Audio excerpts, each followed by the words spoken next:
Good morning to the senior management team of LJ Hooker. I'm Liam Carroll from ABC Consultancy, and I'll be discussing with you today recommendations that we can offer you regarding the sales performance issues that have currently been experienced at the Brisbane Central franchise of your organisation. Before I get started with the recommendations, I'll give a quick recap of the most important issues identified within this branch, and then offer recommendations with a strong focus on performance management and reward theories. With correct implementation, you can expect to see an improvement in organisational culture, a decrease in turnover, specifically that of your more experienced and high-performing staff, and an improvement in team morale. By focusing on these performance gaps, we are confident that you will not only have a more functional work environment, but you will also achieve the sales goals set by the management team, resulting in bringing this branch back to its ideal state. Alright, firstly let's look at the issues that are going to be discussed today. Firstly, it has come to our attention that some of the newcomers to the organisation haven't had the LJ Hooker brand that this company is renowned for translated to them properly. This is therefore causing a shift in the dynamic of the organisational culture, which effectively means that these fresh-faced staff are unable to fulfil their job requirements effectively.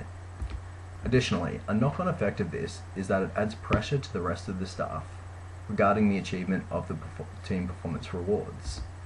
We believe that a team is only as strong as its weakest person, and if there are several cogs in a machine not performing their roles correctly, it adds pressure to the rest of the working parts.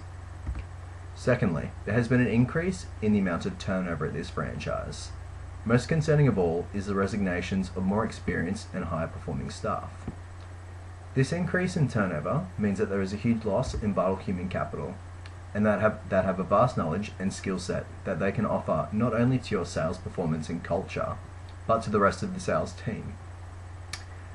The next problem with this particular issue is that it is going to drive up training costs, which is an extra expense that no business needs, as well as continuing the dilution of culture within the office. Lastly, the sales manager is too focused on developing his own career and is consuming too many of the resources available to the rest of the sales team, namely the external coach. The knock-on effect of this is that the staff are unaware that the sales manager should be assisting them with their sales approach. Additionally, they're unaware as to how they can achieve the performance rewards on offer to them, which decreases motivation in the workplace. So now we can look at how we are going to tackle these performance gaps. So we all know that organisational culture plays an integral role in maintaining the general function of all businesses, as it provides shared values for all employees in the workplace. So to bring these guys up to speed, I would suggest to undertake a performance appraisal of all of the staff, not only the ones you think are underperforming, as we don't want to cause any divisions within the office. Once this has been completed, you can assess whether the issue needs to be dealt with internally, with small amounts of training, or externally at the LJ Hooker Institute. After that, onus must be shifted onto the more experienced staff to serve as a guiding role for the newcomers in the sales team, as they can monitor and provide informal feedback to them more efficiently and effectively. Finally, the attendance at the monthly team meeting has been quite poor.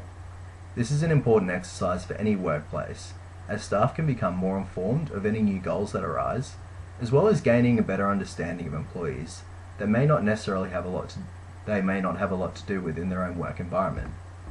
To improve attendance, the meetings need to be scheduled within work hours and made compulsory for all staff.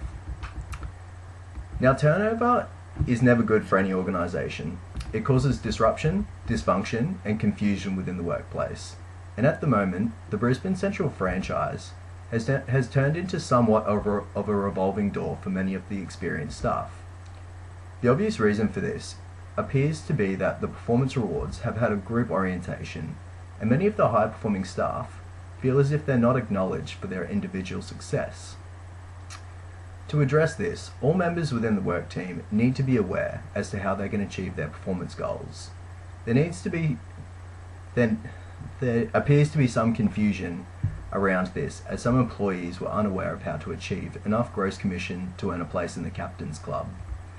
There also needs to be a vaster array of extrinsic and intrinsic awards offered that focus equally on individual and group performance.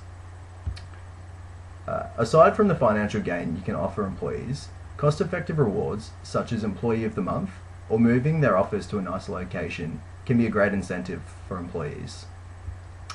The final recommendations offered are regarding the sales manager Kevin Frost, who has been taking too much time trying to develop his own career and neglecting his other duties. Kevin is a key role within this office.